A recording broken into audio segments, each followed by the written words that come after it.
Agenda pun dilanjutkan dengan edukasi serta penyuluhan tentang dampak bahaya merokok bagi kesehatan dengan menghadirkan narasumber yang mana Dr. Prastio selaku dokter spesialis penyakit paru-paru. Pesertanya sendiri terdiri dari ratusan anak didik SMA sederajat yang ada di Kota Kediri, di mana narasumber menjelaskan terkait dampak negatif dari rokok. Setelah kita tahu itu tadi ya, dari awal pembukaan kenapa kok tambah banyak, sekarang kita harus tahu apa kandungan dari rokok ya. Apa aja kandungannya? Ada hidrogen sianida. Tahu nggak sianida itu apa? Ya, racun ya, yang kemarin sempat viral tuh ya, yang di Netflix tuh ya. Nonton nggak yang itu Kopi Jessica itu ya, yang di Netflix tuh ya. Jadi sianida itu racun yang berbahaya, itu ada di rokok. Sianida itu biasanya buat racun tikus ya, bayangkan kita pakai racun tikus ya. Kemudian yang kedua, amonia. Amonia itu pembersih lantai, bayangin. Jadi kalau ngerokok ada amonia masuk, itu sama kayak kita menghirup pembersih lantai. Kayak gimana pembersih lantai loh, bersih maksudnya. Kemudian aseton, pembersih cat ya. Kemudian ada juga tar itu penyebab kanker. Tar itu yang bikin mulut jadi hitam ya, gigi kuning, kuku kuning itu tar ya. Lalu kemudian ada juga metanol ya, itu bahan bakar roket ya. Bayangkan bahan bakar roket dihisap ya, menyala ya. Menyala abangku gitu ya. Kemudian naftalen itu kapur barus ya, kapur barus. Kemudian ada nikotin itu racun serangga. Dan nikotin itu yang paling familiar ya. Kenapa? Karena nikotin itu dia punya efek putus nikotin. Jadi nikotin itu zat yang dia itu kalau di otak berikatan sama reseptor nikotinik namanya. Nikotin berikatan, dia menghasilkan hormon dopamin. Ya. Apa itu dopamin? Dopamin itu hormon happy, hormon relax, hormon santai, hormon senang, itu dopamin namanya. Jadi seakan-akan kalau orang rokok itu dia relax, happy, banyak inspirasi itu karena dopaminnya meningkat. Nah, padahal dopamin ini selain dari rokok itu juga bisa kita dapatkan dari hal-hal yang lebih positif. Contohnya apa? Olahraga ya. Kemudian melakukan hobi. Hobinya apapun ya, hobi olahraga, hobi mainan ya, hobi belajar. Ada yang hobi belajar di sini? Oh, saya kayaknya hobi belajar semuanya ya. Ya itu boleh. Itu bisa pakai dopamin juga. Ya nggak harus pakai nikotin. Yang ketiga, yang terakhir adalah karbon monoksida. Karbon monoksida adalah ada di asap knalpot ya.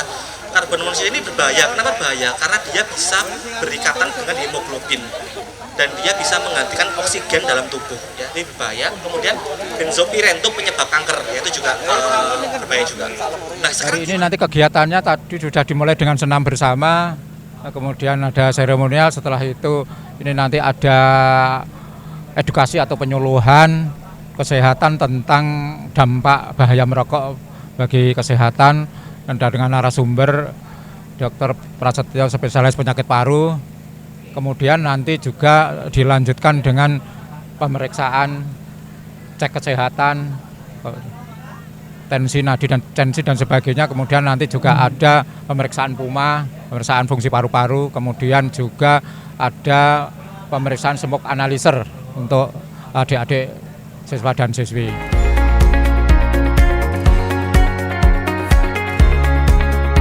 Pemberian materi terkait dengan rokok yang memiliki output untuk mencegah rokok pada pelajar berjalan dengan santai. Seluruh peserta juga diberi kesempatan untuk tanya jawab bersama narasumber terkait dengan materi yang diberikan.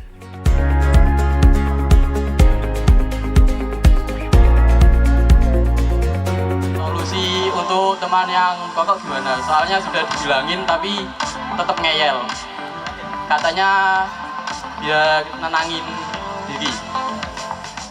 Dinasihati untuk berhenti merokok. Yakinkan bahwa merokok itu nggak ada untungnya sama sekali. Begitu. Ya. Kemudian yang kedua, kalau nggak bisa, kita minta tolong orang yang kira-kira dia segani dekat, atau dia hormati. gitu ya? Yang dekat, keluarga atau orang tua atau guru, Pak Ustadz ya, nggak apa-apa, diajak semuanya aja. Dinasihati terus ya, biar dia berhenti merokok. Lama-lama pasti dia akan mulai mencari tahu gimana caranya dan sebagainya. Untuk gejala awal dari jika paru-paru terkena efek rokok itu apa ya? Dari mungkin batuk atau apa jika sudah terkena gitu. Keluar dahak biasanya. enggak batuk, cuma terus berdahak terus ya, terutama setiap pagi ya, pagi itu keluar dahaknya.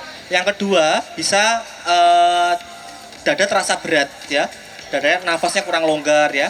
Yang ketiga adalah bisa juga muncul timbul suara mengi ya, ngik-ngik ya, itu bisa juga pada pasien yang merokok pada awalnya. Atau mungkin gejala yang kadang-kadang nggak terlalu spesifik, contohnya adalah dia lebih sering sakit ya. Jadi teman-temannya waktu musim hujan temannya fit semua, dia flu sendiri ya, itu bisa karena pertahanan tubuh ya, jadi mukosanya itu dia rusak sehingga tentara tubuh, pertahanan tubuh dia akan menurun sehingga lebih gampang terkena sakit. Itu gejala awalnya. Gejala lamanya atau kronisnya ya sakit paru, sakit jantung ya, kanker dan sebagainya, itu yang bisa meningkat resikonya. Kegiatan semacam ini sangat penting untuk meningkatkan kewaspadaan dan kesadaran siswa-siswi di Kota Kediri terhadap dampak bahaya merokok dengan menerapkan perilaku cerdik, yaitu cek kesehatan secara rutin, enyahkan asap rokok, rajin aktivitas fisik, diet gizi seimbang, makan buah sayur tiap hari, istirahat cukup, dan kelola stres. Nikita Zahra dari SMA Negeri 5 Taruna yang juga peserta berharap ke depannya remaja di Indonesia lebih mengerti tentang bahaya rokok. Kegiatan hari ini dari awal tadi dimulai pada pukul jam 8:15, dimulai dari awal adalah senam pagi, kemudian dilanjutkan dengan sosialisasi oleh dokter spesialis paru-paru tentang pentingnya menghindari asap rokok dan merokok bagi para remaja di Indonesia. Harapan kedepannya untuk acara ini adalah dengan adanya acara sosialisasi ini, remaja-remaja di Indonesia lebih mengerti dan lebih paham apa itu bahayanya rokok, vape, dan lain sebagainya pada kesehatan paru-paru mereka, dan mereka segera sadar untuk berhenti melakukan hal-hal tersebut.